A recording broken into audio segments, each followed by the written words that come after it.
রামচন্দ্র বিনায়ক গডসে ভারতীয় উপমহাদেশের পলিটিক্যাল দিক দিয়ে বেশ উল্লেখযোগ্য একটা ক্যারেক্টার। এই ব্যক্তি জন্মগ্রহণ করে 1910 সালে। আর ভারতে প্রায় 1900 সাল বা ওই সময়টা থেকেই হচ্ছে দেশ ভাগ বা পাক ভারত বা হিন্দু মুসলিম যে দাঙ্গা এরকম নানা কোয়ালিশন চলতেছিল আর কি।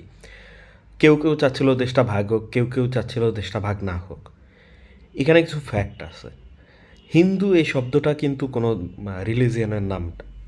সিন্ধু নদীর তীরে যেই জনগোষ্ঠী গড়ে উঠছে ওটাই সেন থেকে হিন্দ, হিন্দ থেকে হিন্দু এই নামে আসছে। তো হিন্দুস্তান ভাগ আসলে অনেকেই তখন চায় নাই। আর সনাতন ধর্মাবলম্বী যেই ভাইয়েরা আছে বা বোনেরা আছে তাদের একটা ইয়েই ছিল যে তারা যেহেতু সনাতনী, সনাতনী মানে কিন্তু পূর্বে, তো তারাই হচ্ছে আদি, তারাই হচ্ছে মূল এবং তারাই হচ্ছে হিন্দুস্তান বা ওইখানকার আদি নিবাসী। তো এক্ষেত্রে আমরা যাদেরকে পাকিস্তানি ভাই ব্রাদার বলে চিনি তারাও কিন্তু অ্যাকচুয়ালি হচ্ছে ওই হিন্দুস্তানেরই মানে অরিজিন আর কি। বা আমাদের কথাও বলতে পারেন আমরা যারা বাংলাদেশে আসছি। প্রথমে তো মানে হিন্দুস্তান ছিল, হিন্দুস্তান ভাগ হয়ে পাক আর ভারত, পাকিস্তান ভাগ হয়ে আমাদের বাংলাদেশ এইভাবে। তো আমরা আজকে কথা বলবো বা একটু ইয়ে করবো হচ্ছে রামচন্দ্র বিনায়ক গডসে নামে এক ব্যক্তিরে নিয়ে। এই লোকের জন্ম 1910 সালে। ভারতে ধর্মীয় ভিত্তিতে বিভিন্ন সংগঠনগুলা গড়ে উঠতেছিল তখন ভারতীয় উপমহাদেশে। তো এরই পরিপ্রেক্ষিতে হচ্ছে 1915 সালে একটা সংগঠন গড়ে ওঠে হিন্দু মহাসভা নামে।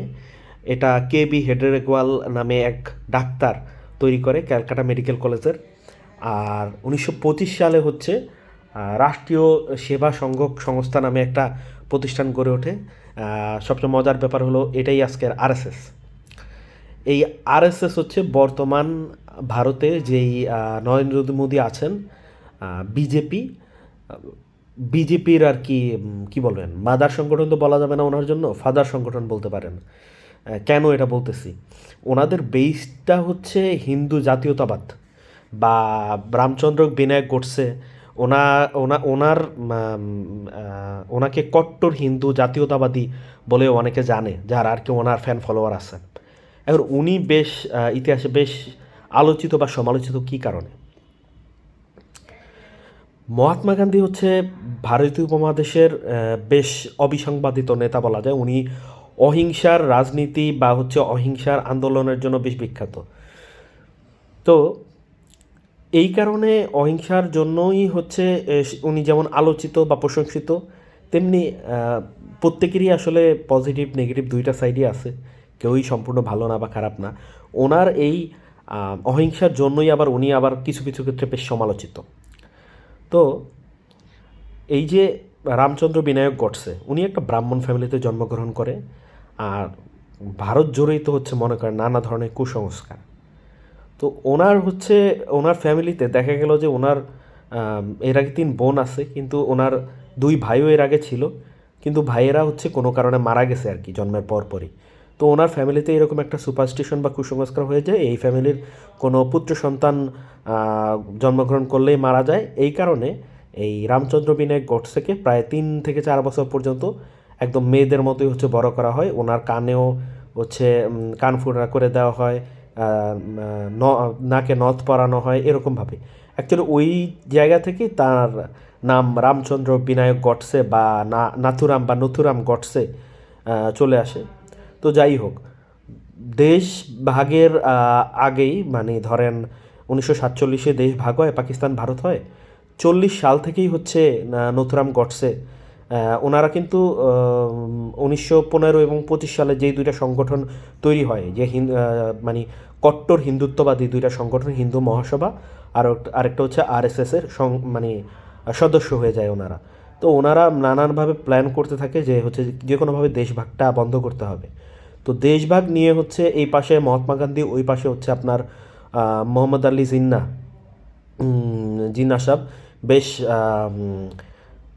মানে ওনারাই অগ্রবর্তী ভূমিকা পালন করতে থাকে আর কি। যে ওনারা চাচ্ছিল যে ধর্মের ভিত্তিতে দুইটা দেশ আলাদা হোক, যে যার যার মতো করে থাকুক।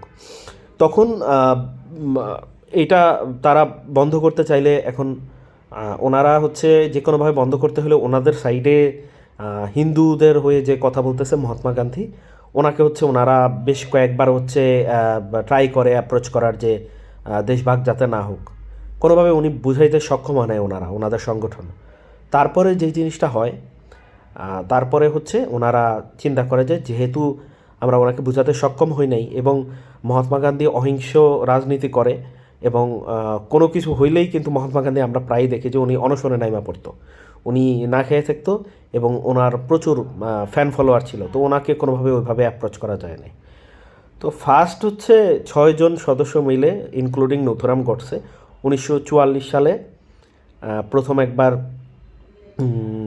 মহাত্মা গান্ধীর হচ্ছে অ্যাসাসিন করার ট্রাই করে, আম, কিন্তু ওনারা হচ্ছে ফেইল্ড হয় এবং মজার কথা হচ্ছে ওনারা ধরা পড়ে।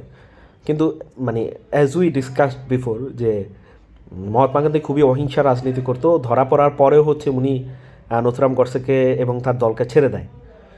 এরপরেই সেপ্টেম্বর মাসে 1944 সালেরই আবার হচ্ছে আরেকটা অ্যাটেম্প্ট নেয় মহাত্মা গান্ধী, এবারও হচ্ছে নথুরাম গডসে এবং তার বন্ধুবান্ধব যারা আছে তাদেরকে ছেড়ে দেয়।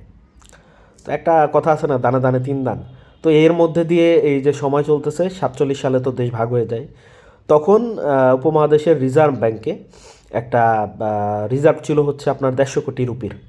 তো হিসাব অনুযায়ী পাকিস্তান ভারত যেহেতু দুই ভাগে ভাগ হচ্ছে, হিসাব অনুযায়ী যে দুইজন হচ্ছে দেশ এই 150 কোটি রুপি 75 কোটি ভাগ করে নিয়ে যাবে। এখন মোহাম্মদ আলী জিন্না খুবই ইগোইস্টিক পার্সন ছিল। সে দেশভাগের পরেই যখন দেখলো নানাবিধ কারণে হচ্ছে কাশ্মীরে মুসলিম সংখ্যাগরিষ্ঠতা থাকা সত্ত্বেও ওইখানকার রাজা হরি সিংয়ের অদূরদর্শিতা বলেন আর হচ্ছে বলেন বেইমানি বলেন, ওরা ইন্ডিয়ার সাথে যোগ দেয়। এদিকে আবার হায়দ্রাবাদে আবার হচ্ছে হায়দ্রাবাদের যেই রাজা ওনাকে আবার হচ্ছে ইন্ডিয়ার ভিতরেই ক্যাপচার করে রাখা হয়, একে অপারেশন পোলো বলা হয় অ্যাজ ফার আই নো। তো এই সমস্ত কারণে হচ্ছে পাকিস্তানও হচ্ছে আবার কাশ্মীর আক্রমণ করে। তো এই সমস্ত কারণে ইন্ডিয়ায় তৎকালীন ভারতে, মানে তখন তো ভাগ হয়ে গেছে, তৎকালীন ইন্ডিয়াতে হচ্ছে যারা বিভিন্ন রাজনৈতিক ব্যক্তিবর্গ ছিল, স্পেশাল হিন্দুত্ব কট্টর হিন্দুবাদী, ওনারা চাচ্ছিল যে হচ্ছে পাকিস্তানকে ওই 75 কোটি রুপি না দেওয়া হোক। 75 কোটির 20 কোটি রুপি একদম দেশ ভাগের শুরুতেই পাকিস্তান পেয়ে গেছিলো, বাকি থাকে 55 কোটি। ওই 55 কোটি তারা কোনোভাবেই দিবে না। কিন্তু মহাত্মা গান্ধী আবার হচ্ছে অনশনে নেমে যায় যে না, ওদের টাকা ওদেরকে দিয়ে দিবে। তারপরে হচ্ছে এই যে আরএসএস বা হিন্দু মহাসভার লোকদের কিছু ডিমান্ড ছিল যে পাকিস্তান ভারত আলাদা হয়ে যাওয়ার পরে ভারতে সোমনাথ মন্দির বা আরও কিছু মন্দির হচ্ছে স্থাপন করতে হবে। তো এইখানে মহাত্মা গান্ধী খুব একটা বেশি এফোর্ট দেয় নাই। মহাত্মা গান্ধী খুবই উদারমনা ছিল যে আমি ধর্মীয় ভিত্তিতে রাজনীতি শুরু করলেও আমি হচ্ছে উদারমনা থাকবো, ধর্মীয় নিরপেক্ষ হচ্ছে আমি একটা রাষ্ট্র গঠন করব আর কি। তো এই সমস্ত কারণে হচ্ছে আপনার হিন্দু যারা কট্টর হিন্দু ছিল তারা মহাত্মা গান্ধীর থেকে একটু দূরে চলে যাচ্ছিল। এরপরে হচ্ছে 1948 সালে, মেবি 48 সালে থার্ড অ্যাটেম্প্ট করে নাথুরাম গডসে তার আরও 5 জন বন্ধু নিয়ে। প্রথমে তার আমার নামটা এখন সঠিক মনে পড়তেছে না, তার আরেকজন সহযোদ্ধা হচ্ছে আপনার একটা বম্বিং করে, ভাবছিল যে একটা জনসভা আর কি, যে ওইখানে লোকজন ইয়ে হয়ে যাবে এরকম। তো এই অ্যাটেম্পটগুলো তো ফেল হয়ে যায় তাদের। হ্যাঁ, ফেল হয়ে যাওয়ার পর থার্ড অ্যাটেম্পটের সময় হচ্ছে যখন মহাত্মা গান্ধী সামথিং পূজা করার জন্য যাবে, এই সময় 3টা ফায়ার করে। 3টা ফায়ার করার ফলে মহাত্মা গান্ধী ওই জায়গায় হচ্ছে মারা যায়। মজার কথা হচ্ছে যে এরপরে তো হচ্ছে নাথুরাম গডসে পালানোরও চেষ্টা করে নাই, তাকে পুলিশ পুলিশ কাস্টোডিতে নিয়ে যায় এবং সে তার তরফ থেকে কোনো লয়ার মানে নিযুক্ত করে নাই। সে নিজেই কোর্টে কেন সে মহাত্মা গান্ধীর হত্যা করছে বা অ্যাসাসিন করছে এর 150টা কারণ বলে। তখন কিছু লোক খুব কি বলে, মানে আমরা হচ্ছে সৃষ্টির আদি থেকেই খুবই আবেগী জাতি, খুব আবেগী হয়ে যায়। তারা মনে করে যে হ্যাঁ, মহাত্মা গান্ধীর অনেক ভুল ছিল। মহাত্মা গান্ধী এত বছর কী করছে না করছে এইগুলা তারা ভুলে যায়। অনেকে নাথুরাম গোডসের পক্ষে যাওয়ার চেষ্টা করে, কিন্তু তখন বল্লভভাই প্যাটেল বা আরও যারা ইয়ে ছিল, নেতৃবৃন্দ ছিল এবং কোর্ট ছিল, তারা হচ্ছে নাথুরাম গোডসেকে ফাঁসি দেয়। মজার কথা হচ্ছে যে এটা হচ্ছে 1948, মানে অনেক আগের কথা। এরপরে এখন যেই ভারতের সরকার চলতেছে বিজেপি, এটা আগেই বললাম যে বিজেপির ফাদার সংগঠন হচ্ছে আরএসএস বা কট্টর হিন্দু সংগঠন। এরা হচ্ছে কিছুদিন আগেও এই লাস্ট নির্বাচনের আগে নাথুরাম গোডসেকে হচ্ছে আপনার একটা দেশভাগ বা হচ্ছে দেশপ্রেমিক বলে অভিহিত করার চেষ্টা করে। পরে এটা নিয়ে ব্যাপক প্রতিক্রিয়ার সমালোচনা হওয়ার ফলে হচ্ছে তারা আবার ক্ষমা চায় যে আসলে এটা ভুল হয়েছে। পরে তারা তাদের হচ্ছে স্টেটমেন্ট উইথড্র করে নেয় আর কি। কিন্তু একটা আয়রনি বা হচ্ছে পিকুলিয়ার ঘটনা বলতে পারেন বা কোইন্সিডেন্টাল, যেদিন হচ্ছে যেদিন মহাত্মা গান্ধী মারা যায়, ওই দিন ইন্দিরা গান্ধী তার ছেলেকে নিয়ে হচ্ছে মানে রাজীব গান্ধীকে নিয়ে হচ্ছে মহাত্মা গান্ধীর সাথে দেখা করতে যায়। গান্ধী হইলে যে দুই পরিবার এক বা হচ্ছে তাদের মধ্যে কোনো ব্লাড বন্ড রিলেশন আছে, ব্যাপারটা কিন্তু এরকম না।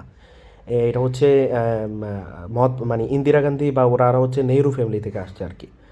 তো গান্ধী ওনারা পরে টাইটেল ইয়ে করছে, ওনারা গান্ধী পদবী হলেও এক ফ্যামিলির না। তো যখন ইন্দিরা গান্ধী যায় তার ছেলেকে সহ, রাজীব গান্ধীকে সহ, তখন রাজীব গান্ধী হচ্ছে তার মহাত্মা গান্ধীর বাগান থেকে একটা ফুল এনে হচ্ছে মহাত্মা গান্ধীর পায়ে হচ্ছে আঙুলের ফাঁকে গুঁজে দেয়। পরে হচ্ছে মহাত্মা গান্ধী বলে যে বোকা ছেলে, ফুল তো জীবিত মানুষের পায়ে দেয়, মৃত মানুষের পায়ে না।